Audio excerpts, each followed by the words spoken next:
Assalamualaikum warahmatullahi wabarakatuh. Salam sejahtera untuk kita semua. Shalom, Om Swastiastu, Namo Buddhaya, salam kebajikan. Perkenalkan, nama saya Jeffert Ferdinand Albert Suban. Saya merupakan mahasiswa Fakultas Hukum yang ada di Universitas Pembangunan Indonesia Manado. Nah, pada kesempatan kali ini, pada video kali ini, saya akan membawakan sebuah presentasi singkat terkait dengan Mahkamah Pidana Internasional dan juga contoh kasus dari kejahatan perang yang diadili di Mahkamah Pidana Internasional. Nah, video ini saya buat dalam rangka pemenuhan ujian akhir semester, terlebih khusus untuk mata kuliah Hukum Humaniter Internasional. Untuk itu, tanpa berlama-lama lagi, untuk dua topik pembahasan yang akan saya bahas pada kesempatan kali ini, yaitu terkait dengan Mahkamah Pidana Internasional dan juga contoh-contoh kasus kejahatan atau kasus kejahatan perang yang diadili di Mahkamah Internasional. Yang pertama, untuk rumusan masalahnya, yaitu bagaimana sejarah dan kompetensi mengadili dan yuridiksi Mahkamah Pidana Internasional, serta pengertian sedikit dan juga klasifikasi terkait dengan kejahatan internasional.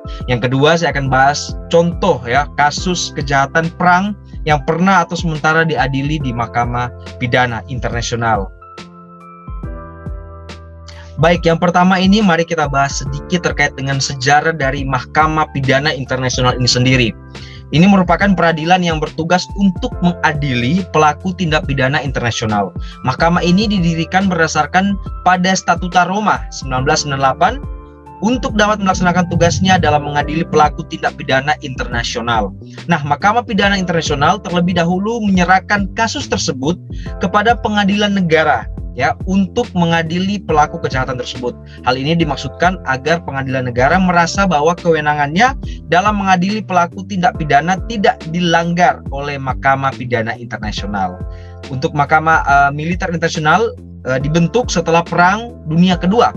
Setelah itu dibentuk dua Mahkamah Kejahatan Internasional setelah usai Perang Dingin, yaitu International Criminal Tribunal for Former Yugoslavia dan International Criminal Tribunal for Rwanda. Nah, Mahkamah Kejahatan Internasional untuk ex-Yugoslavia dibentuk berdasarkan resolusi Dewan Keamanan PBB nomor 808 tanggal 22 Februari 1993 dan nomor 827 tanggal 25 Mei 1993. Nah, sejalan dengan perkembangannya, Statuta Mahkamah ex-Yugoslavia dibentuk berdasarkan resolusi DKPBB nomor 827 tahun 1993 dan diamandemen oleh resolusi DKPBB nomor 1166 tahun 1998. Mahkamah Kejahatan Perang untuk Rwanda yang dibentuk berdasarkan resolusi Dewan Keamanan PBB nomor 1955 tanggal 8 November 1994. Nah, keempat Mahkamah Kejahatan Internasional tersebut di atas bersifat ad hoc atau bersifat sementara. Nah, itu terkait dengan sejarah singkat dari Mahkamah Pidana Internasional. Bagaimana terkait dengan kompetensi mengadili atau yuridiksi Mahkamah Pidana Internasional? Untuk mengadili suatu perkara yang bersifat internasional, Mahkamah Pidana Internasional mempunyai kompetensinya sendiri dengan tidak mengabaikan adanya pengadilan suatu negara. Sebelum mengambil alih suatu kasus kejahatan internasional, Mahkamah Pidana Internasional menyerahkan kasus tersebut kepada negara terlebih dahulu untuk mengadilinya. Apabila ada suatu negara yang berniat untuk memeriksa dan mengadili kasus tersebut, maka Mahkamah Pidana Internasional menyerahkan sepenuhnya kepada pengadilan suatu negara tersebut. Jadi tidak memaksa. Yang keempat kejahatan tersebut yang dituangkan dalam Statuta Roma 1998 pasal 5 dan dijelaskan pada pasal 6-8 seperti pada pengadilan suatu negara yang menentukan yuridiksi dari sebuah pengadilan satu wilayah, yaitu wilayah, waktu, materi perkara, dan orang yang dapat dicakup oleh pengadilan yang bersangkutan. Nah, Mahkamah Pidana Internasional juga mempunyai yuridiksi sendiri yang terbagi atas 4 macam, yaitu yang pertama yuridiksi personal, yuridiksi kriminal, yuridiksi teritorial, dan yuridiksi temporal. Jadi itu terkait dengan jenis-jenis yuridiksi. Dan berikutnya kita akan bahas terkait dengan pengertian dan klasifikasi kejahatan internasional. Kejahatan internasional adalah pelanggaran atau tindak pidana yang dilakukan lintas wilayah suatu negara dengan negara lain. Masalah pokok yang berkaitan dengan tindak pidana dibagi atas 3 bagian ya. Yang pertama adalah perbuatan yang dilarang, yang berikutnya adalah orang yang melakukan perbuatan yang dilarang itu, dan yang ketiga yaitu hukuman atau sanksi yang dijatuhkan atas perbuatan yang dilarang itu.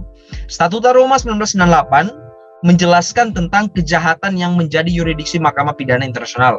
Dalam pasal 6-8 Statuta Roma 1998 dijelaskan pengertian kejahatan yang dimuat dalam pasal 5 Statuta Roma tersebut. Yang pertama yaitu ada kejahatan genosida, ya. Yang kedua ada juga terkait kejahatan terhadap kemanusiaan. Selain itu ada juga kejahatan perang, dan terakhir ada kejahatan agresi. Jadi itu terkait dengan pembahasan yang berikutnya yang sudah saya sampaikan secara singkat tadi terkait dengan klasifikasi kejahatan internasional yang ada. Baik, saya masuk pada topik pembahasan yang terakhir, yaitu saya akan menjelaskan terkait contoh kasus kejahatan perang yang pernah ada dan sementara diadili di Mahkamah Pidana Internasional. Nah, ini ada sebuah kasus ya, Pengadilan Ali Muhammad Ali Abdul Rahman atau Ali Kusyap merupakan kasus kejahatan kemanusiaan pertama dalam konflik bersenjata di Darfur yang diadili oleh Mahkamah Pidana Internasional. Hampir 2 dekade setelah Perang Saudara berakhir, sidang dibuka di Den Haag ya pada Selasa 5 April 2022 ketika dunia masih terpaku oleh dugaan kejahatan perang oleh Rusia di Ukraina. Dalam mandatnya, ICC atau Mahkamah Pidana Internasional menangani kasus dugaan pelanggaran HAM di seluruh dunia. Meski demikian, pengadilan hanya bisa digelar jika terdakwa hadir secara langsung di dalam ruang sidang.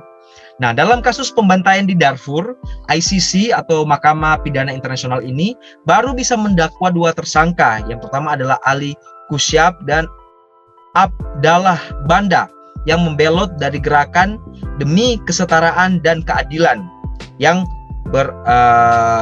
berafiliasi dengan Omar al-Bashir. Ya, al-Bashir sendiri saat ini masih ditahan di Sudan pasca dijanggalnya dari kekuasaan pada tahun 2019 silam. Pemerintahan transisi di Khartoum sudah merundingkan ekstradisi ke Belanda agar al-Bashir bisa menjalani pengadilan di ICC. Nah, selain ketiga terdakwa di atas, ICC juga menempatkan 2 penjahat Sudan lainnya sebagai tersangka utama dalam kasus kejahatan kemanusiaan di Darfur ini. Keduanya adalah Ahmad Harun, bekas Menteri Dalam Negeri, dan juga ada Abdel Rahim Muhammad Hussein yang menjabat sebagai Menteri Pertahanan selama 2 periode di bawah al-Bashir. Nah, kasus Ali Kusyap sendiri baru bisa digulirkan ketika dia menyerahkan diri kepada ICC pada tahun 2020 silam saat bersembunyi di Republik Afrika Tengah.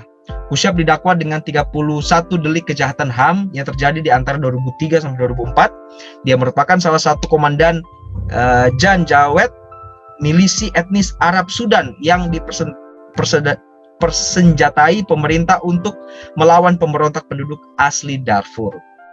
Nah, selama perang saudara berkecamuk, sebanyak 300.000 warga sipil di Darfur diperkirakan tewas, sementara 2,7 juta penduduk melarikan diri dan hidup di kamp-kamp pengungsi. Kasus pembunuhan, penyiksaan, dan atau pemerkosaan massal yang dituduhkan terhadap Kusyap terjadi antara Agustus 2003 sampai April 2004 silam. Menurut Direktur Human Rights Watch, organisasi HAM internasional, bahwa pengadilan ini dianggap sebagai kesempatan yang telah dinanti sejak lama bagi para korban dan komunitas yang mengalami teror milisi Janjaweed dan pasukan pemerintahan di Darfur untuk melihat pelakunya sendiri diadili. Nah, dia mendesak agar pemerintah Sudan mempercepat proses ekstradisi terdakwa kejahatan perang lainnya. Jadi ini contoh ya, salah satu dari mungkin ada beberapa contoh kasus kejahatan perang yang pernah atau sementara diadili di Mahkamah Pidana Internasional. Baik, sedemikian jauh tadi saya sudah menjelaskan ya terkait dengan video ini yang berisi terkait Mahkamah Pidana Internasional dan juga contoh kasus kejahatan perang yang diadili di Mahkamah Pidana Internasional. Semoga apa yang saya sampaikan meskipun secara singkat ini dapat bermanfaat bagi kita semua. Dan di akhir sesi ini, saya ingin mengajak kepada kita semua yang ingin melanjutkan studi ke perguruan tinggi, mari Jo masuk di Universitas Pembangunan Indonesia di Manado. Kenapa UNPI? UNPI universitasnya terpercaya, fakultas yang ada di dalamnya ini beragam, program studinya juga bagus, dan juga dosen-dosen yang mengajar di UNPI juga sangat berkualitas. Untuk itu, tunggu apa lagi? Mari Jo, join bergabung bersama kami di UNPI untuk masa depan yang lebih baik. Terima kasih, saya Jeffert Ferdian Albert Suban, mohon pamit undur diri. Terima kasih, wassalamualaikum warahmatullahi wabarakatuh, dan sampai jumpa pada kesempatan yang akan datang. Terima kasih.